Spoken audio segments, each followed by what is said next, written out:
Euh, je me présente, je suis Florine Sochal, je suis étudiant à l'Université de Bourgogne à Dijon. Là, j'ai réalisé mon stage de M2 au niveau du laboratoire Silva. Et pour ce stage, j'ai été encadré par Dorine Desalmes et Nicolas Bras. Et j'ai pu travailler sur le projet de recherche fourrage. Et l'intitulé de mon travail, c'était plutôt l'impact d'un système agroforestier sur le bilan du méthane dans le sol. Rapidement, en termes de contexte, on sait que le méthane est le deuxième plus important gaz à effet de serre après le CO2. Et ces derniers temps, sa concentration dans l'atmosphère ne cesse d'augmenter. Et suivant les dernières données en novembre 2023, c'était environ 1934 ppb. Parmi les principales sources de méthane, l'agriculture contribue à environ 40% des émissions. Et qu'au niveau du sol, on sait que le méthane, les flux de méthane sont régulés par deux processus principaux, qui sont déjà la méthanogénèse, qui consiste en la production de méthane par des archées méthanogènes, et la méthanotrophie, qui consiste en la consommation de méthane par les bactéries méthanotrophes. La différence entre ces deux processus détermine les flux nets de méthane.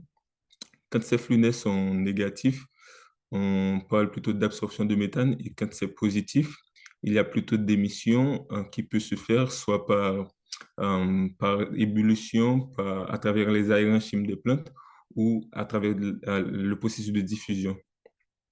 Il y a pratiquement différents paramètres du sol qui peuvent jouer sur les flux de méthane. Déjà, le contenu en eau, la porosité ainsi que la texture du sol agissent particulièrement sur la diffusion du méthane ainsi que de l'oxygène dans le sol. Le pH qui joue déjà sur la diversité des micro-organismes, la teneur en carbone organique qui consiste surtout en des substrats pour les deux groupes de micro-organismes qui sont inclus dans les flux, et la présence d'azote minéral qui pourrait constituer un effet inhibiteur sur l'activité des micro-organismes. À date, on sait que les sols forestiers sont des meilleurs puits de méthane que les sols agricoles. Toutefois, pour l'agroforesterie, qui est une combinaison des cultures agricoles et des arbres, son influence sur les flux de méthane n'est toujours pas bien élucidée dans la littérature. À titre d'exemple, il y a Amadi et al. Qui ont indiqué que euh, l'agroforesterie pourrait avoir un impact positif sur l'absorption de méthane, alors que Kim et al. Ont plutôt avancé que l'agroforesterie, notamment l'utilisation des espèces fixatrices d'azote, peut avoir un impact négatif sur l'absorption du méthane dans le sol. C'est plutôt à ça que notre étude veut contribuer afin d'élucider ce contraste, d'où la problématique de notre étude. Comment les flux nets de méthane sont-ils influencés par l'agroforesterie et la présence des espèces fixatrices d'azote? Nous avons émis deux hypothèses pour cette étude. Déjà, la première, c'est que le potentiel d'absorption du méthane dans les systèmes agroforestiers serait plus élevé que dans les systèmes agricoles. Et la deuxième hypothèse, c'est que la présence d'espèces fixatrices d'azote pourrait diminuer le potentiel d'absorption du méthane dans le sol. Cette étude a été réalisée au niveau du dispositif expérimental de la Bosule, qui consiste plutôt en un sol à texture argileuse. Et nous voulons surtout signaler que au cours de la période de notre étude, il y a eu une pluviométrie importante au niveau de la zone, soit de 58 mm de pluie en avril et jusqu'à 205 mm de pluie en mai. Euh, Déjà, pour rappel, le dispositif est constitué de trois blocs, et sur chacun de ces blocs, il y a sept parcelles et de sept traitements. Et déjà, dans les deux extrémités, il y a les parcelles agricoles où sont cultivés le riz gras et la luzerne, qui est une espèce fixatrice d'azote.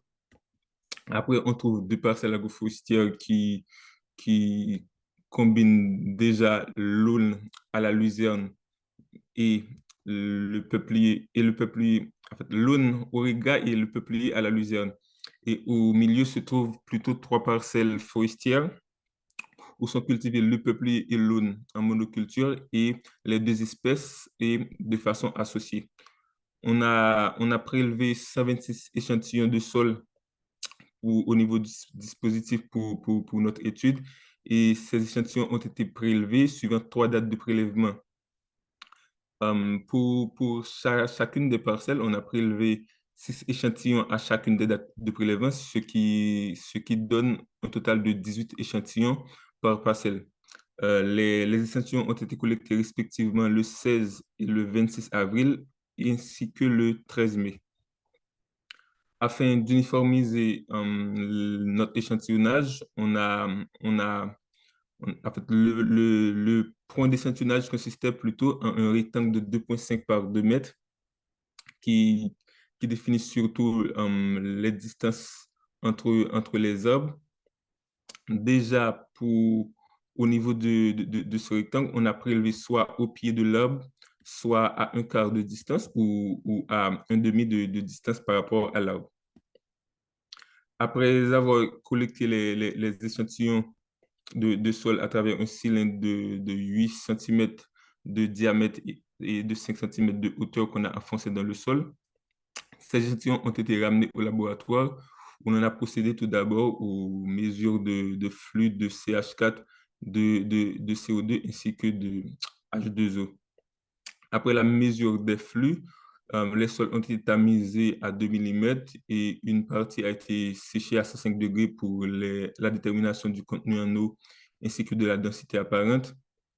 Une partie a subi une extraction au KCl pour la détermination de la teneur en azote minéral, en carbone et en azote total. Et le reste du sol a été séché à température ambiante pour la détermination du pH du sol. On a procédé aux différents traitements statistiques pour les différentes données qu'on a collectées. Et en termes de résultats, on a tout d'abord observé un effet de la date d'échantillonnage sur les flux de méthane qu'on a mesurés sur nos différents échantillons de sol. À savoir, pour les trois dates, en fait, pour les trois modes d'usage du sol, soit le système agricole, le système agroforestier ou le système forestier, les flux de méthane ont été plus élevés à la deuxième et la troisième date d'échantillonnage que la première date d'échantillonnage. Cet effet de la date était surtout lié au contenu en eau du sol parce qu'il y a eu un changement dans la pluviométrie à ces différentes dates de prélèvement. Également, on a pu observer que les différents flux mesurés étaient supérieurs à zéro, ce qui indique plutôt qu'au cours de la période de notre étude, il y a eu des émissions de CH4. Ces flux positifs s'expliquent notamment par le fait que le sol a une texture argileuse, c'est environ 60% d'argile dans le site de la Bozule, et ça diminue pratiquement la diffusion du CH4 dans le sol. Et cette texture argileuse implique également une grande capacité de rétention en eau, d'autant plus qu'au cours de cette période, il y a une pluviométrie importante et le contenu en eau était notamment au-dessus de 35%. Ce graphique met en évidence plutôt le contenu en eau du sol, où on peut voir que dans les trois dates d'échantillonnage et dans les trois modes d'usage des sols, le contenu en eau était particulièrement supérieur à 35%. Et on peut voir qu'également, et pour les trois dates, il n'y a jamais eu de différence significative pour le contenu en eau entre les systèmes agricoles, agroforestiers et forestiers. Euh, Ici, c'est le feu de CH4 qu'on présente pour les trois modes d'usage pour chacune des dates et de façon séparée. Et on n'a pas eu de différence significative entre les flux de CH4 des différents modes d'usage, à savoir les systèmes agricoles et forestiers, à aucune des dates d'échantillonnage. Cette absence d'influence du mode d'usage des sols sur les flux de CH4 pourrait être déjà expliquée par le fait que le contenu en eau était similaire entre les modes d'usage et que ce contenu en eau était également élevé. Déjà, quand il y a un contenu en eau élevé, et cela implique une faible activité des méthanotrophes qui pourrait, faciliter l'absorption du méthane dans le sol. Et cette faible activité des méthanotrophes indique que, il y a plutôt production de méthane dans le sol et ce méthane qui est produit n'est pas consommé. Du coup, il est émis à travers l'atmosphère. Également, il faut prendre en compte le fait que c'est une plantation plutôt jeune, environ 10 ans, cette plantation a été mise en place. On pourrait émettre comme hypothèse que les arbres n'arrivent à un niveau de modification de la structure du sol pour faciliter la diffusion du CH4. Du coup, l'influence des arbres sur les activités des micro-organismes n'était pas aussi importante pour provoquer une différence entre les systèmes.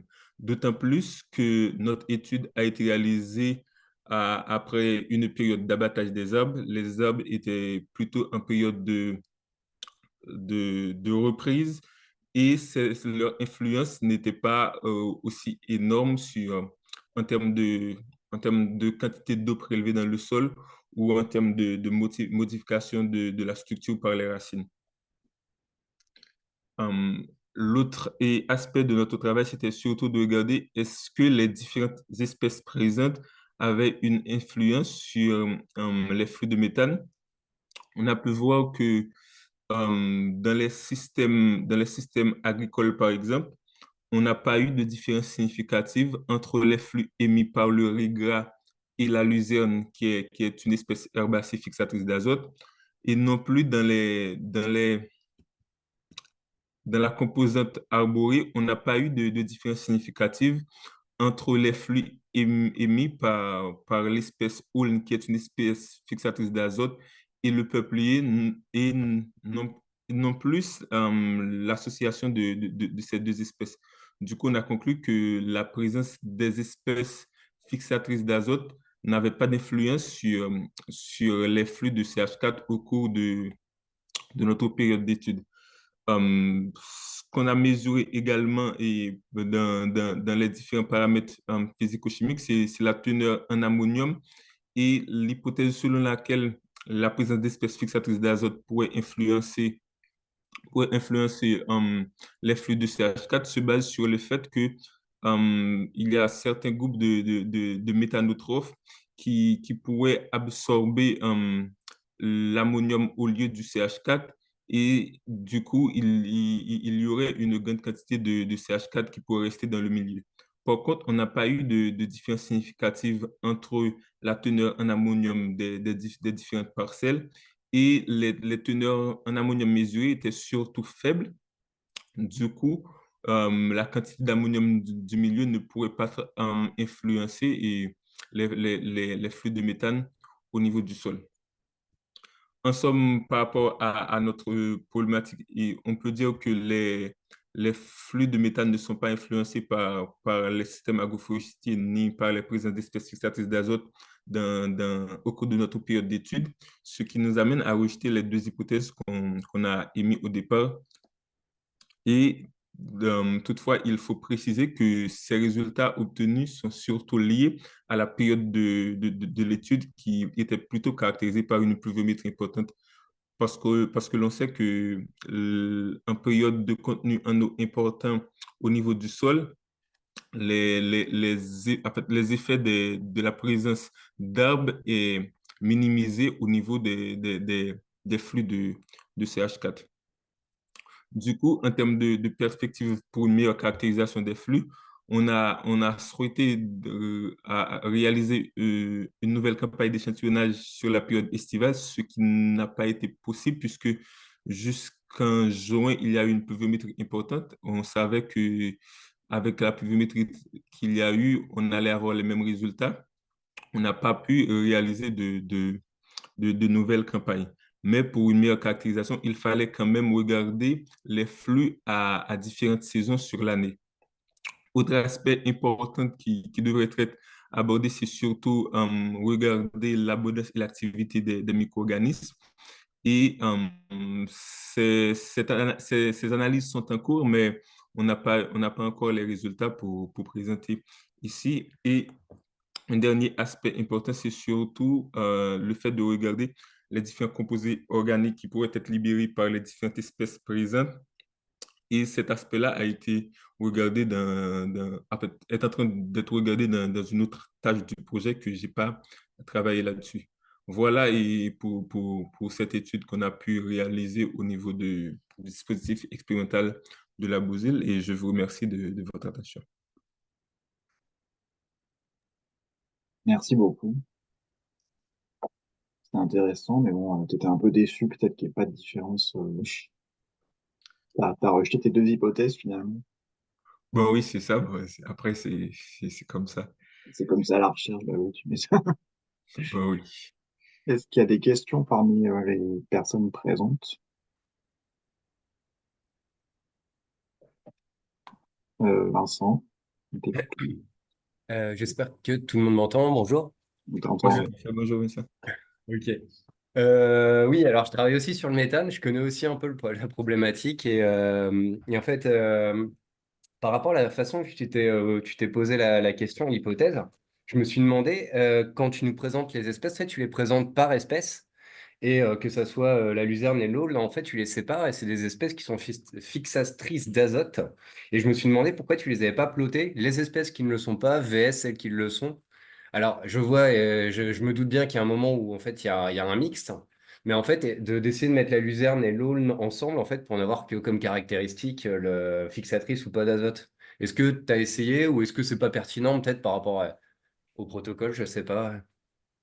Le fait de mettre l'aune, En gros, ma question, c'est est-ce que si ta question c'était l'effet des espèces qui sont fixatrices d'azote, et c'est pourquoi tu n'as pas essayé de faire de regrouper en fait la luzerne, le aulne, en fait les espèces fixatrices contre celles qui ne sont pas fixatrices. L'idée, c'est d'augmenter en fait ton N et de peut-être mieux voir des petites différences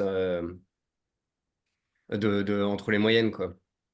ouais, c'était envisageable, mais par contre, dans les systèmes agroforestiers, le fait qu'on n'arrivait surtout pas à départager les espèces, puisqu'ils sont en association, on Ouais. n'allait pas pouvoir les séparer, mais je pense pour une espèce d'arbre et une espèce herbacée, on a Ouais. hésité de les mélanger et parce qu'on on savait pas à quoi ça allait et Ouais, non, allait ça être relié s'entend. quand même. Oui, d'accord. Bah, merci pour ta réponse. Mais oui, effectivement, ça s'entend, mais en fonction de l'hypothèse, bah, je me posais cette question-là. Merci. Bon, bon oui, c'est bon, merci. Merci, Vincent. Moi, je me demandais comment vous avez choisi les trois dates de prélèvement? Choisir la date qu'on doit prélever. Oui, vous avez choisi deux dates en avril et une en mai. C'était en fonction de la phénologie des arbres, peut-être. Au fait, et on n'a pas eu d'hypothèse pour le choix, c'est juste que par rapport à ce qu'on pouvait, disons, par rapport au rythme qu'on pourrait faire les mesures des flux, on a commencé en avril parce qu'on a hésité jusqu'au début mars, fin mars, il y a eu encore des pluviométries importantes et on voulait avoir au moins le début de la rentrée en activité des arbres. Du coup, on D'accord. a commencé en avril, mais c'était juste rythmé. Quand on termine avec les mesures pour une première date, on va tout de suite collecter pour la deuxième date. C'était juste, on le fait graduellement, c'était pas un choix et qu'on avait émis au départ. Ok. Et la question que je me posais, en fait, c'est 5 centimètres de profondeur au prélèvement à chaque fois. Oui. Est-ce que tu penses que si vous alliez regarder plus en profondeur, ça aurait été différent, le flux? Parce qu'en fait, les racines d'arbres, elles sont souvent beaucoup plus profondes que 5 centimètres. Oui, c'est possible qu'il y aurait des différences en profondeur, mais par contre, ce qu'on voulait regarder surtout, nous, c'était l'absorption. Et l'absorption, c'est surtout dans les couches supérieures que ça se passe. Du coup, on était plutôt intéressé à la couche superficielle du sol. Mais c'est possible que le fait d'aller beaucoup plus profond dans le sol, surtout par rapport au système racinaire des arbres qui se développent en profondeur, et ça pourrait être différent, mais on n'a pas regardé sur cet aspect-là. Mm. Parce que, en fait, enfin, t'es au courant, Caroline, elle a fait, parce que ça fonctionne plus depuis quelques temps, mais des mesures sur le site. Il y a des chambres automatiques qui Oui, mesurent les flux. Et elle avait mis en évidence, mais c'était en 2021, ça commence à dater un peu, une différence entre les deux systèmes agroforestiers. En fait, il y en avait un où c'était plutôt une absorption et l'autre c'était plutôt une émission. Et toi, tu retrouves pas ça, en fait, mais je sais pas si la différence entre ce qu'elle trouvait elle et ce que tu trouves toi, ça peut être dû au fait elle a tout le sol puisque c'est sur place, quoi. ouais, ouais, je pense que j'ai eu ces données effectivement. Je pense déjà ça pourrait être le fait que le système est sur place, mais ça pourrait être lié au fait, parce que Caroline, elle m'avait expliqué que c'était vraiment en fin de l'été Mm. et qu'elle a eu ces résultats. C'était en période de contenu en eau très faible dans le sol. Et on sait que le paramètre principal qui joue sur les flux de méthane, c'est le contenu en eau. Et c'est pour cela qu'on a voulu quand même réaliser une autre campagne dans la période estivale, mais avec les variations pluviométriques, on a dû annuler. Ouais, effectivement, le printemps était quand même très particulier cette année. Oui, c'est ça. Je sais pas s'il y a d'autres questions. Là, je veux pas tenir le crash court non plus. S'il y a d'autres personnes qui veulent poser des questions. En fait, je voulais aussi te demander, tu disais en fait que la texture en argile, qui était très forte, limitait la diffusion et que c'était peut-être pour ça qu'il n'y avait pas de... C'est bien ça, le raisonnement, je sais pas si j'ai bien compris en fait. Oui, oui. Cette teneur très forte en argile, tu l'utilisais pour expliquer le fait qu'il y ait peu de diffusion. Oui, parce que là déjà, la forte teneur en argile explique une capacité de rétention en eau importante. Oui, Et je pense que c'est ce qu'on constate surtout sur le site. Mais d'accord. ensuite, quand on a une teneur aussi importante, l'aération au niveau du sol, c'est pas aussi intense. Et parmi les principaux résultats que j'ai vus dans la littérature pour des sols forestiers notamment, on a eu surtout des résultats intéressants dans des sols qui sont plutôt aérés et où la teneur en argile n'était pas aussi importante. Et je pense que la texture, ça a une influence et aussi importante sur les flux. Ok. Et vous avez mesuré la densité apparente, tu disais, vous aviez des relations non, avec la densité où elle était différente selon les points de prélèvement ou selon l'espace? Non, pour la densité apparente, on n'a pas eu de différence entre les différents traitements. Ok. Et puis, en fait, juste, c'est une remarque, mais tu disais que la plantation était jeune, mais elle n'est pas si jeune que ça, en fait, parce qu'un peuplier qui a 10 ans ou un aulne qui a 10 ans, ça pousse tellement vite qu'à mon avis, les systèmes racinaires sont très denses à l'heure actuelle dans le sol, quoi. C'est vrai qu'ils ont été coupés peu de temps après que tu fasses tes prélèvements, donc la partie aérienne est relativement chétive à l'heure actuelle, enfin, entre guillemets, parce qu'ils poussent quand même très très vite. Mais je pense que dans le sol, les racines sont très très développées, quoi. En fait, 10 ans, c'est jeune pour un peuplement forestier traditionnel, quoi. Pour une OK, plantation comme ça, d'espèces d'arbres à croissance très rapide, 10 ans, ça commence à faire. Donc, je sais pas OK. trop si c'est un argument pour vraiment utiliser la jeunesse de la plantation, quoi. Bon, je vois. Parce que ouais, j'ai pas pensé au fait, j'ai pas pensé à l'aspect de croissance rapide, parce que moi, j'ai regardé par rapport au site, déjà qui n'était pas un site forestier au départ, et le fait d'implanter des arbres, je sais pas en termes de modification de structure du sol, et est-ce que ça se fait aussi rapidement? Enfin, c'est plutôt des interrogations quand même. Ouais, mais t'as raison, en fait, je sais pas à quelle vitesse le sol est modifié finalement par les arbres. Oui, c'est ça. C'est des arbres qui poussent quand même très très vite, effectivement, et là. Le peuplier, quand il est planté de manière dense, comme c'est le cas sur le site là, il peut être coupé tous les 3-4 ans, quoi. Euh, Ok. Tu vois, c'est quand même des rotations très très rapides par rapport à un système forestier normal. Donc, à mon avis, le sol est quand même altéré et modifié relativement vite. Ok, c'est bon. Enfin, c'était une petite remarque comme ça. Ouais, d'accord, merci. Et je sais pas si quelqu'un d'autre veut encore poser des questions à Florenzo. Oui, moi j'avais une petite précision à faire. Bonjour à tous. Bonjour, Abdoulaye. Oui, en fait, lorsque tu prélèves les échantillons de sol, après tu fais des mesures d'échange gazeux, mais en fait, tu n'obtiens pas directement le flux. Là, tu vas mesurer la concentration de méthane. Oui, oui. Mais sur la présentation, en fait, tu nous as dit que tu vas mesurer le flux à partir des mesures d'échantillons d'échange gazeux, mais ce n'est pas le cas, en fait. Ouais, Ensuite, c'est c'est vrai, avec le j'ai logiciel pas PERF. apporté cette précision. Ouais, Ouais. effectivement, on obtient les concentrations et à partir de la pente et des concentrations mesurées en fonction du temps, on détermine le flux. Ouais, j'ai pas apporté cette précision. Merci. Ok, ça marche. Et du coup, bah, tu l'as peut-être pas dit durant ta présentation, tu nous as pas parlé en fait de l'impact du pH sur les flux de méthane. Bah, tu peux pas tout présenter, je suis d'accord, mais c'est quoi l'impact en fait? Je voulais bien savoir en fait s'il y a des différences quand tu as testé ça dans ton manuscrit ou pas.